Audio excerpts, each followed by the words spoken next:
So we do not recommend our podcast for children under the age of 13.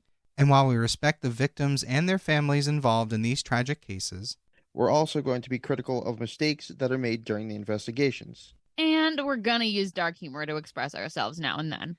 So with that said, this podcast may not be for everyone. And that's okay. We're glad you're here checking us out. And if you've made it this far, welcome to the Unsung Murder Ballads family. And follow us on Instagram at Unsung Murder Ballads if you want to talk to us.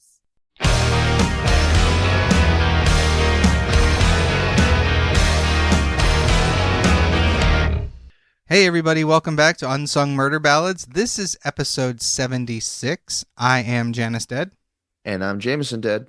So we're going to start off with some bad news for everybody. Due to scheduling conflicts and other stresses happening in our lives, we do need to scale this back to one episode a week for the time being. So I want to apologize for that. But we will eventually get back to 2 nights a week. We do want to keep that, but it's just not something viable for us right now. So, but we're not stopping altogether. We're still going to bring you the good content and all the stuff you guys love. So stick with us. We're still going to bring you the good stuff. And eventually we'll get back to hopefully bringing you more than just one a week. Right. And by doing one a week, hopefully we can get the 3 Dead Jays back together again, too. Yeah, that will be great. So with that said, we are jumping into a new episode. So, yeah, and it's funny. I actually gave Jameson the chance to pick what type of case I was covering this week. Yeah. And he chose spree killer. So, I'm really excited for this one. Well, we'll see how you feel at the end. Although spree killings are all very similar in the long run. You know, it's funny. I sit here and every time I say something like that, I think to myself, wow, people must think I'm weird for getting excited about a spree killing. No, it's not that. We all know as true crime fans, we all know that we love these type of stories, and it's just weird to say you get excited about it, but you do. You still feel bad for the victims, and you know these acts aren't right, but we get excited. We're listening because we like it. Yeah. That's the truth. And I'm glad that, everyone listening would kind of understand that on some level. It feels weird saying it. It does. And I think the first, 20 episodes, I said that every episode. And finally, Joyous called me out on it when she was like, we say this every episode. I think we can stop. All right. So with that said, here we go. After storming out of the National Gun Summit in 1987, 8 years before the events we will be discussing tonight, and following 2 mass shootings in the city of Melbourne, Australia earlier that year, Premier of New South Wales Barry Unsworth said, quote, "It will take a massacre in Tasmania before we get gun reform in Australia," unquote. He was referencing Tasmania's resistance to any gun law changes. A redesign of the laws for all states and territories of Australia had been prepared by officers and presented at a meeting of police ministers in Launceston in 1995. It had been rejected by Tasmania. Oh, wow. Yeah, so Tasmania, very much like the American South, the South of the United States, very much against any kind of gun changes. Okay, all right. So with that said, as we have seen from many spree killer cases that we've covered, most of them start with the tiniest of seeds. Oh, yeah, definitely. All it takes is that little thing to set someone on a very disastrous path. So tonight we are covering the Port Arthur Massacre of Tasmania, Australia. Are you familiar with this one? No, believe it or not. Interesting. I actually saw a documentary about this years ago, and I hadn't realized that that's what this case was until I was about, maybe an hour into doing my research, when all of a sudden I'm like, this sounds really familiar. Okay, all right. So, Martin Bryant was born on May 7th, 1967. He was intellectually disabled with a history of erratic behavior. Oh, that's a lethal combination right there. Yeah. He left school early and later received a disability pension following a psychiatric evaluation. In 1987, he began working as a handyman for a woman named Helen Harvey a lottery heiress, and the two became close friends. By 1992, she died in a car accident where Bryant was in the car with her that left him severely injured. She died, he was injured. Okay. The crash occurred when the car Helen was driving veered into oncoming traffic. Oh, shit. Now, Bryant himself was also hospitalized and briefly investigated, as some speculated that he had caused the crash. So that was going through my mind when you were saying this. I was like, yeah, he might be involved in some way. Well, apparently he had a history of grabbing the wheel while she was driving. Oh, what? Yeah, so that's why people thought he may be responsible. Simply because, again, he's intellectually disabled to some degree because he's able to function, as you'll see later. But yeah, he apparently had a history of grabbing at the wheel. But her death was investigated and eventually ruled to be an accident. And he, of course, denied any wrongdoing. Of course. As a result, Bryant became the sole inheritor of Helen's estate, and he became wealthy as he went on to inherit $570,000 in property and assets. What year was this? 92? 92. It's only $376,000 US dollars today. Oh, damn. Okay. Yeah, so I was it's expecting much, much more. no, it's wealthy, but it's not super wealthy. Right. So he used part of that money to go on many trips around the world starting in 1993. Bryant's father had tried to purchase a bed and breakfast property called Seascape, but another couple, Nolene and David Martin, bought the property before his father could ready his finances. Disappointed and angry, Bryant's father would often complain to his son about the double dealing the Martins had done to secure that purchase, that property. Bryant's father offered to buy another property from the Martins, a place called Palmer's Outlook Road, but they declined that offer. And this left a bad taste in Bryant's mouth. He basically later described the Martins as very mean people and the worst people in his life. Oh, wow. Keep the Martins in your back pocket because they're going to come up again. That's never a good sign. No, it's not. Bryant apparently believed the Martins had deliberately bought the property to hurt his family, and he believed this event was responsible for the depression his father suffered that led to his father's suicide in 1993. Well, there's the leading cause, I'm guessing. And a one seed after another, my friend. My goodness. Now, however, there are some questions regarding that as well, as Bryant's father was found dead in a dam near their farmhouse with a weight around his neck. What the hell? Yeah, it's kind of a weird way to commit suicide. That raises so many flags. Police described his death as unnatural and ruled it a suicide. And Bryant inherited his father's superannuation fund, which was worth about $250,000 Australian dollars. Now, a superannuation fund is basically, it's almost like a 401k. Like you put money into it and you can get it out at a certain time later. And when someone dies, the family members, the next of kin, can get it, which is what happened here. I have so many theories right now, but continue. Well, in late 1995, Bryant himself became suicidal after deciding that he had had enough. He stated, quote, "I just felt more people were against me. When I tried to be friendly towards them, they just walked away," unquote. Do you think the intellectual disability had anything to do with people wanting to stay away? I'm sure it did. I mean, it's probably, I don't know, obviously we don't know much about him like throughout his social life. There's not a lot out there. People didn't really know him, but he must have been hard to have conversations with, would be my guess. Yeah, people fear what they don't understand. Although previously he had been little more than a social drinker, his alcohol consumption at this point increased. According to Bryant, the plan for what would become known as the Port Arthur Massacre first occurred to him 4 to 12 weeks before he actually carried it out. God damn. As with a lot of these cases, and this one in a lot of ways reminded me of the McDonald's one, Oh, okay. I'm going to do my best to piece this together and tell it as it happens. These are based on investigations by police that were presented in the court on November 19th, 1996. David and Nolene Martin were the first victims. He murdered them at the Seascape property at some point within a 12-hour time frame prior to the Port Arthur attack.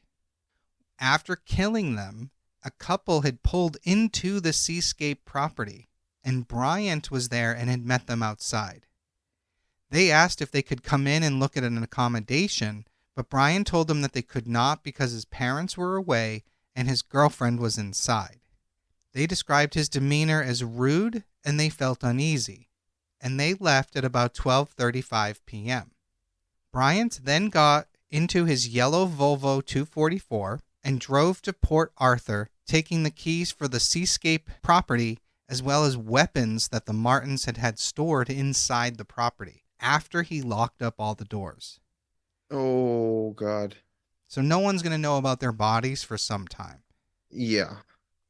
At around 1:10 p.m., Bryant paid an entry fee for a lake in Nubina and proceeded to park his vehicle near the Broad Arrow Cafe, close to the water's edge. A site security manager told him that he had to park his car with the other cars because the area where he stopped was reserved for camper vans and other things like that. And as it was busy that day, this security person wanted to make sure that available spot was open for bigger vehicles.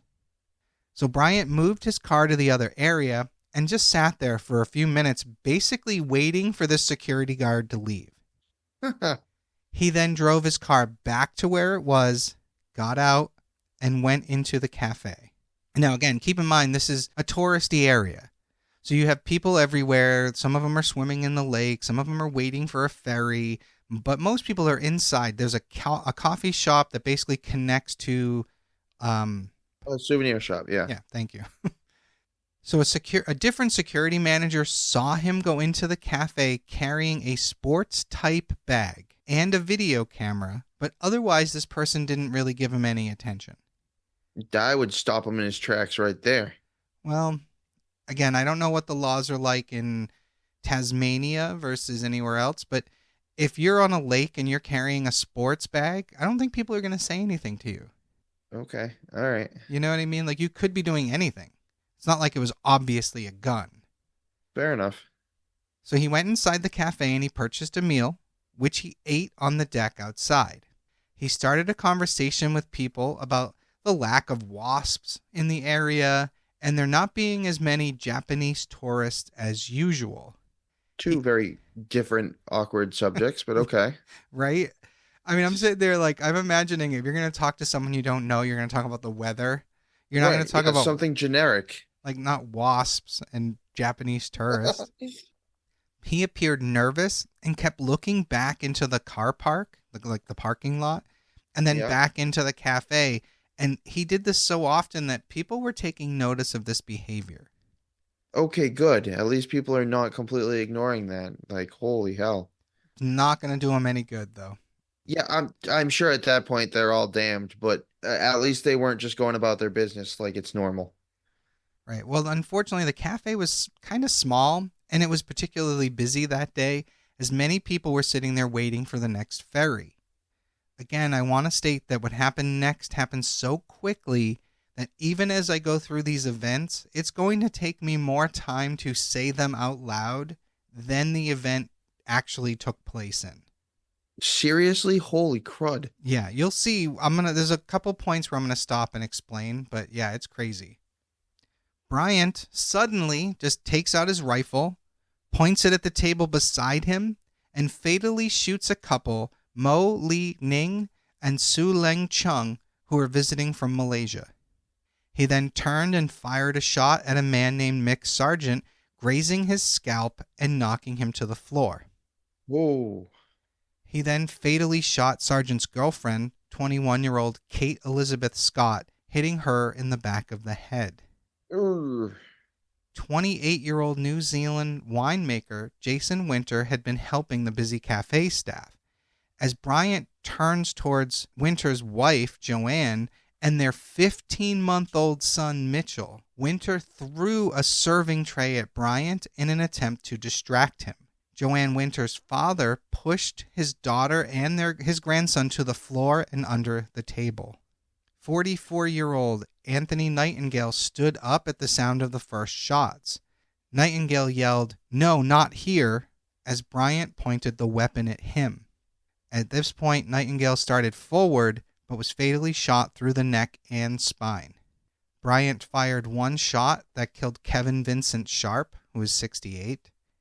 He then fired another shot at Walter Bennett, 66, which passed through his body and struck Raymond John Sharp, 67, which was Kevin Sharp's brother, killing them both. That's insane. Those three had their backs to Bryant and were unaware of what was happening when it started. All of these shots were at close range. Gerald Broom, Gay Fiddler, and her husband John Finley were all struck by bullet fragments but survived. Bryant then turned towards Tony and Sarah Kistan and William Mills. Thelma Walker and Pamela Law were injured by fragments before they were dragged to the ground by their friend Peter Croswell as the three sheltered under a table. Also injured by fragments from these shots was a woman named Patricia Barker. Bryant moved just a few meters and began shooting at a table where Graham Collier, Carolyn Lawton, and her daughter Sarah were seated. Graham was shot in the jaw. Sarah Lawton the little girl, ran towards her mother who had been moving between tables. Carolyn Lawton threw herself on top of her daughter. Brian shot Carolyn Lawton in the back. Her eardrum was ruptured by the muzzle blast of his gun going off right beside her ear. Oh my God. Despite Carolyn's efforts, Sarah had been fatally shot in the head. No, God, that sucks. Bryant pivoted around and fatally shot Mervyn Howard. The bullet passed through him, through a window of the cafe, and hit a table outside on the balcony. Bryant then fatally shot Mervyn Howard's wife, Mary, in the head and neck. Bryant was near the exit, which was preventing others from attempting to run past him to escape. Bryant moved across the cafe towards the gift shop area. As Bryant moved, a man named Robert Elliott stood up. For some reason, he was shot in the arm and head, though he would survive his injuries. Since Bryant had fired the first shot, all of the events I just told you about took place in 15 seconds. Are you shitting me? Holy crap. All of that happened in 15 fucking seconds. That's insane. Yeah, I told you it was going to take me longer to explain it.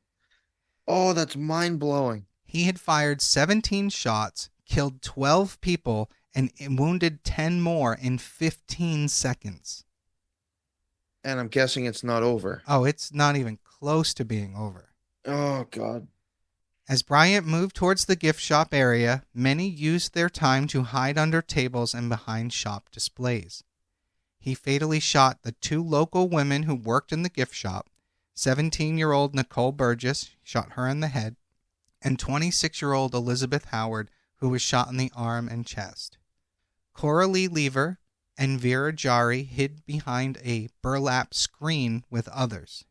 Lever's husband Dennis was fatally shot in the head. Pauline Masters, Vera Jari's husband Ron, and Peter and Carolyn Nash had attempted to escape through a door, but it was locked and they couldn't get it open. Peter Nash laid down on top of his wife to hide her from the gunman. Gwen Neander, trying to make it to the door, was shot in the head and killed. Bryant saw movement in the cafe, and he now moved back towards the front door. He shot at a table and hit Peter Croswell, who was hiding underneath it, in the buttocks. Jason Winter, hiding in the gift shop, thought Bryant had left the building, and he made a comment out loud to people near him before he moved out into the open. But when he looked up and saw that Bryant was still standing there, he exclaimed, "No, no," just prior to being shot, the bullet hitting him in his hand, neck, and chest. Jason was then fatally shot in the head. Fragments from those shots struck American tourist Dennis Olson, who had been hiding with his wife Mary. Dennis Olson suffered fragment injuries to his hand, his scalp, his eye, and his chest, but survived. Oh my God. Fucking crazy, man. Can you imagine getting a fragment in the eye? I guess it's better than getting a whole bullet. Well, yeah, Yeah. true. Fuck. I personally don't know. I've joked around years ago. I said I'd rather be blind than deaf, but I don't know what's true anymore as I get older. I don't think I could handle either. Yeah, I mean, I love music too much to want to never hear music again, but I don't know how I'd function as I got older without being able to see. But we'll see what happens when it all goes away when we get older, right? You're right. I know. Oh, So Bryant moved between the cafe and the gift shop where he fatally shot Ronald Jari, Peter Nash, and Pauline Masters. He did not see Carolyn Nash, who was lying under her husband. Bryant aimed his gun at an unidentified Asian man, but the rifle's magazine was empty. He then moved to the gift shop counter, where he reloaded the rifle, leaving an empty magazine on the service counter, and then he left the building. In the cafe and the gift shop combined, he fired 29 shots, killed 20 people, and wounded 12 more. Bryant talk then... about accuracy. Holy shit. Well, it's a small, confined area, too. When he's using a rifle in a small area. Bryant then moved towards where the coach parking lot was, which coaches are like basically those big buses that you like a Greyhound bus. Oh, yeah. Yeah. He moved towards that area, which was situated in front of the cafe building. One of the coach drivers, Royce Thompson, was shot in the back as he was moving along the passenger side of the coach. He fell to the ground and was able to crawl under the bus, but he later died of his injuries.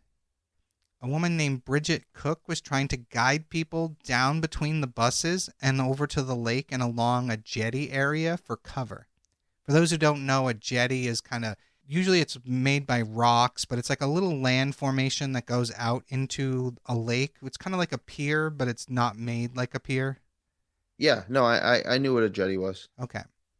So while she's directing people down there, people are also using the buses and coaches as cover and are actively moving around to attempt to keep those vehicles in between themselves and Bryant. As Bryant walked among them and he saw people trying to hide, he would shoot at them. Bridget was shot in the right thigh, causing her bone to fragment. And and the bullet got lodged in there. Oh. Bryant then quickly moved around another coach and fired at another group of people. A man named Winifred Applin, running to get cover behind another coach, was fatally shot in the side. Another bullet grazed a woman named Yvonne Lockley and grazed her cheek, and she was able to enter one of the coaches and hide, and she survived. Wow. Some people then started moving away from the car park towards the jetty. However, someone shouted that Bryant was heading down towards the jetty, so people began doubling back to the coaches where Bridget Cook had been shot. Bryant then moved to where Janet and Neville Quinn, who owned a wildlife park on the east coast of Tasmania, were beginning to move away from the buses. He shot Janet Quinn in the back, where she fell, unable to move. Bryant then continued along the car park as people tried to escape to the shore. So he's like literally fucking with people. Now, how long has this rampage gone on? This is less than 10 minutes. Oh, shit. Yeah, this is all happening very quickly. Doug Hutchinson was attempting to get into one of the buses when he was shot in the arm.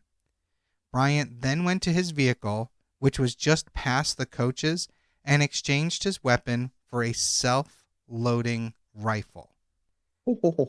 Yeah. Bryant then moved back to the buses where Janet Quinn lay, injured from her earliest shot, and he fatally shot her in the back. He then went on to one of the buses, fatally shooting Elva Gaylord in the arm and chest.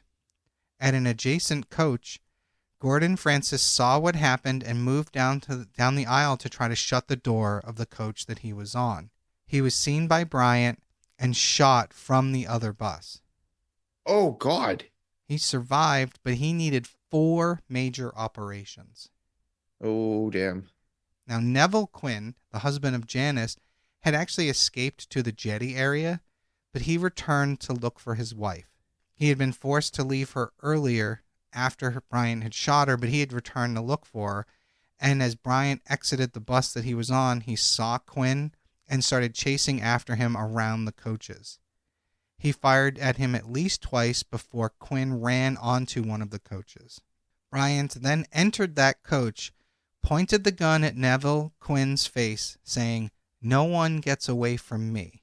Quinn ducked when he realized that Bryant was about to pull the trigger. The bullet missed his head, but hit his neck and momentarily paralyzed him. Horrifying. Bryant thought he was dead, though, and he went back to his car, got in, and started driving towards the exit. As Bryant reached the exit, ahead of him was a woman by the name of Nanette Macaque and her children Madeline, who was 3, and Alana, who was 6. Nanette was carrying Madeline, and Alana was running slightly ahead of them. By this point, they had run roughly 600 meters from the parking lot. Bryant slowed down his car and opened the door. Nanette moved towards the car, apparently thinking that he was there to offer to help them. Bryant stopped the car and got out, aimed the gun at Nanette, and told her to get on her knees. As she did so, he fatally shot her in the temple, and then he fatally shot both her children. Oh, God. Yeah, scumbag extraordinaire. Apparently, God. He's the Tasmanian devil. How did I not even think of that? And oh man, I'm jealous that you thought of that before I did. So, Bryant then drove up to the toll booth at the exit where there were several vehicles, and he blocked a 1980 gold BMW 7 Series owned by a woman named Mary Nixon.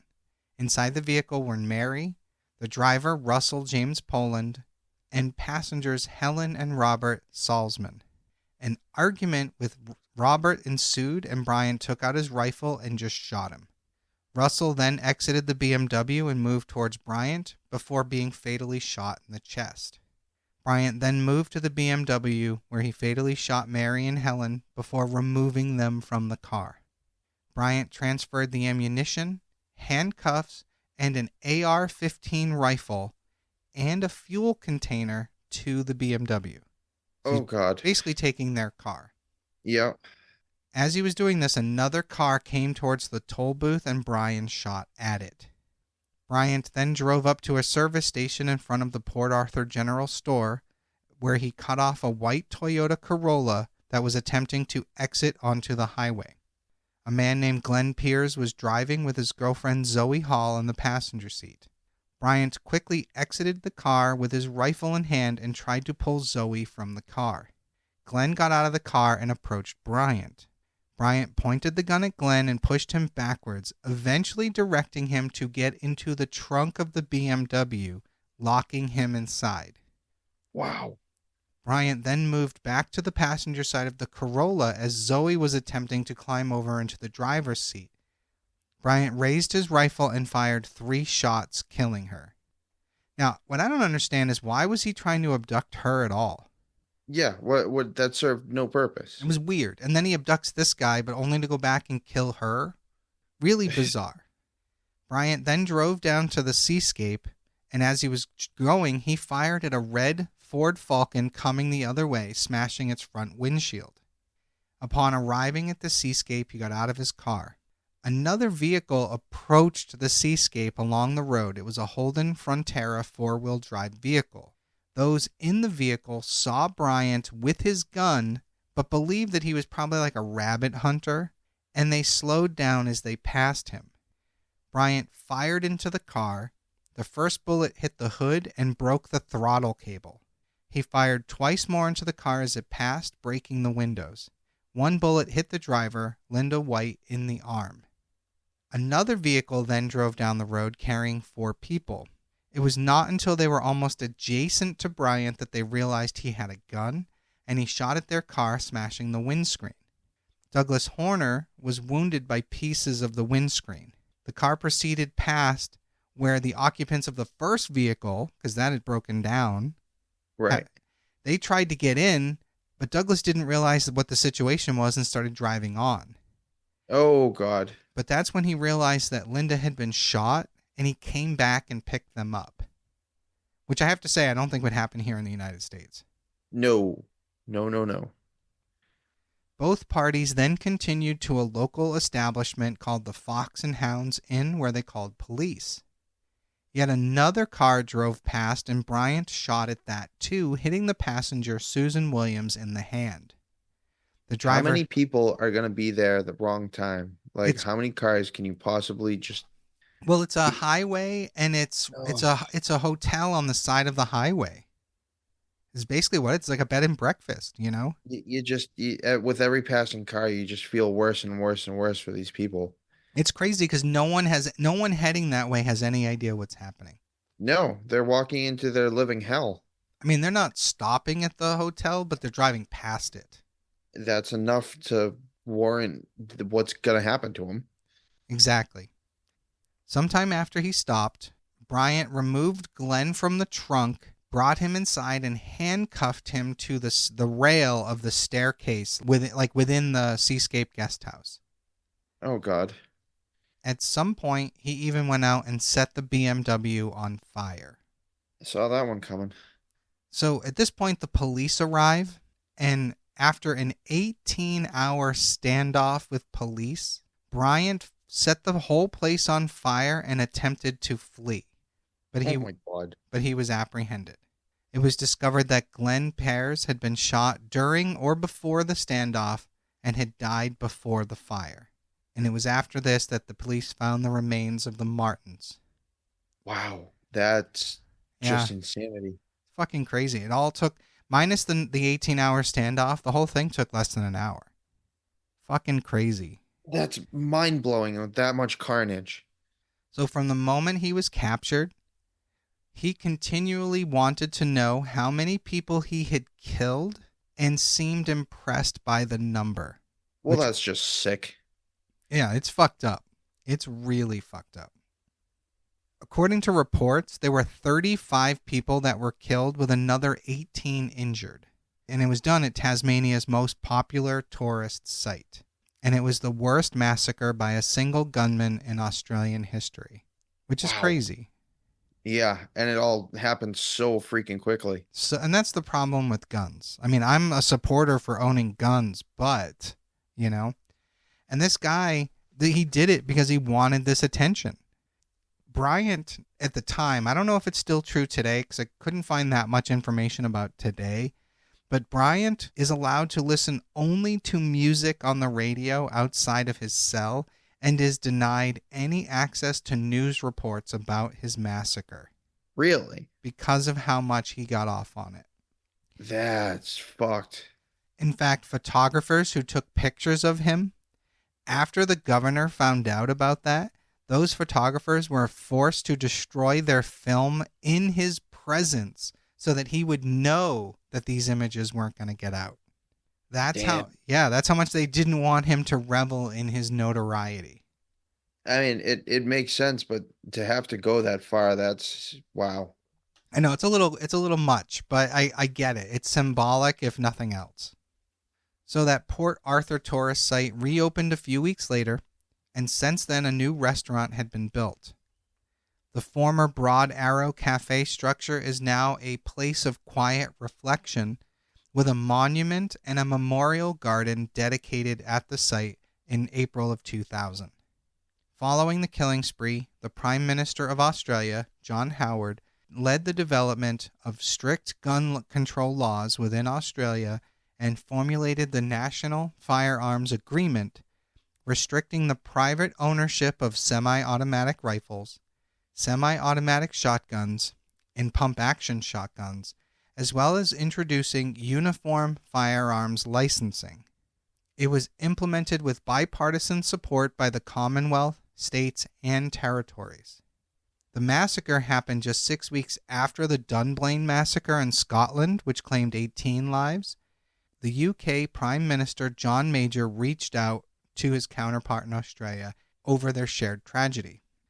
The United Kingdom's passed its own changes to gun laws that very next year, after a change of government. Under federal government coordination, all states and territories of Australia restricted the legal ownership and use of self-loading rifles, self-loading shotguns, and tightened controls on their legal use by recreational shooters. Something the Okay. U.S. should consider looking at. Yeah, those all seem like really good things. Yeah. I mean, don't get me wrong. Again, I'm all for gun ownership, but you don't need an AR-15 to hunt a deer. No. You just don't. You're owning it because you want to and they're fun. So the government initiated a buyback scheme with the owners being paid according to the table of valuations on their weapons. Are you ready for this? Oh boy. Firearms that were turned in numbered at over 643,000 weapons. Holy hell. The government paid out over $350 million for those weapons. Which, wow. Yeah, and that money was funded by a temporary increase in the Medicare levy, like taxes, which raised $500 million. So basically, all of Australia paid a little more for their Medicare, and that was able to buy back all these guns that were no longer technically legal. It's crazy what a country can do when it has the will to do it. It's crazy. Yeah. Well, unfortunately, people are so me in this country that that'll never happen. Well, again, I think we need our weapons. We do. Well, I agree. do. We definitely need our weapons for protection, especially with how the world it is today. Yeah, I mean, we're on the we may be on the cusp of another civil war here, so we may need those.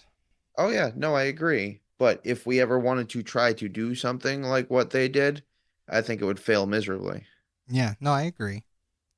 So the murder of Nanette McCack and her daughters Alana and Madeleine inspired Dr. Phil West of Melbourne, who had two girls of a similar age of the murdered children, to set up a foundation in their memory.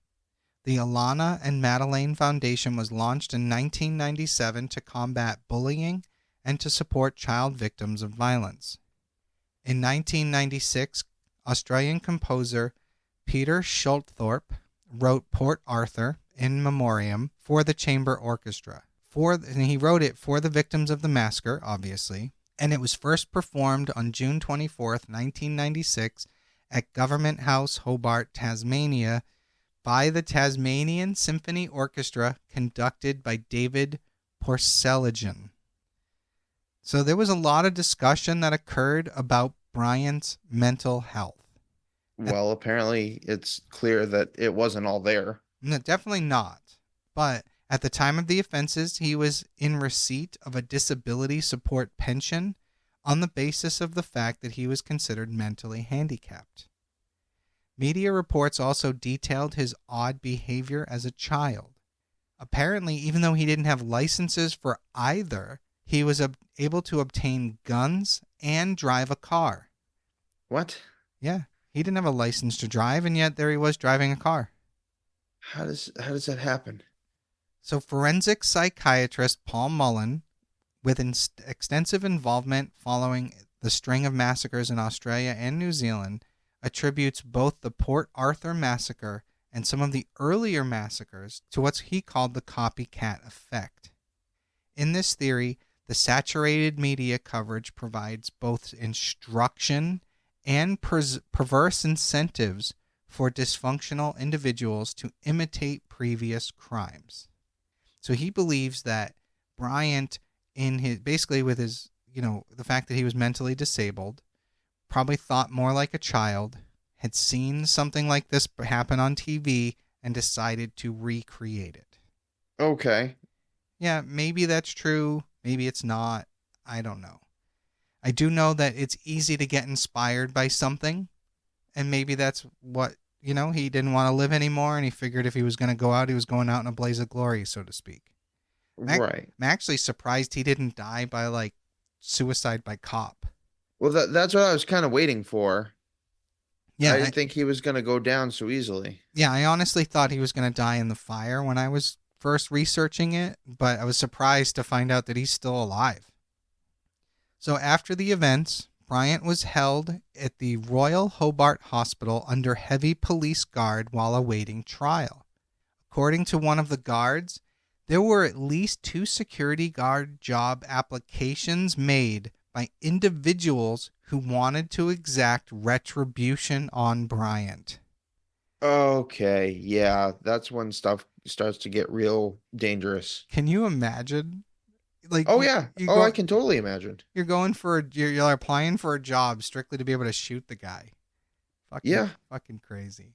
it's something out of a bad action movie. Yes, it is.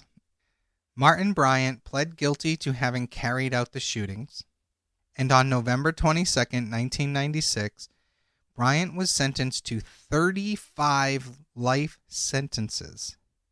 Holy hell. Yeah. One for each count of murder.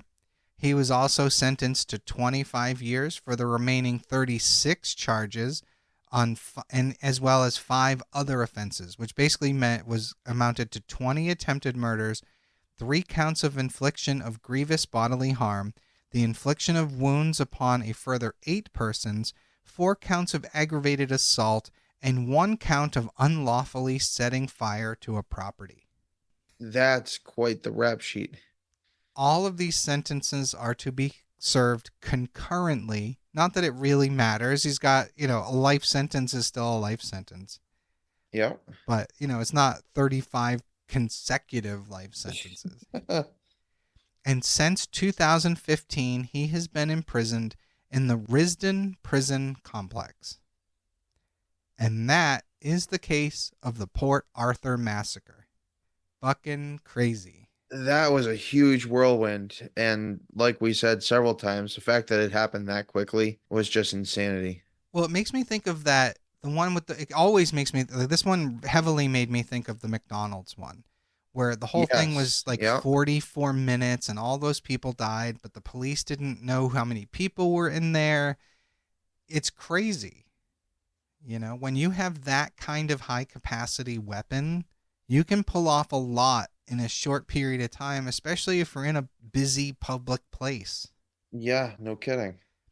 The one thing that blew my mind was, and you had the same reaction, when I told you that only 15 seconds had passed. It's crazy that he hurt and killed that many people that fast. Yeah, mind-blowing and just absolutely tragic. It's nuts. It really is. It doesn't only happen in the U.S. We've covered these cases in, Norway and France. People go on these killing sprees. But, man, what the fuck? Yeah, exactly. So thank you, everybody, for joining us. We'll see you not in 1 week. We'll see you next Wednesday, and then from there, it will be every Wednesday thereafter again.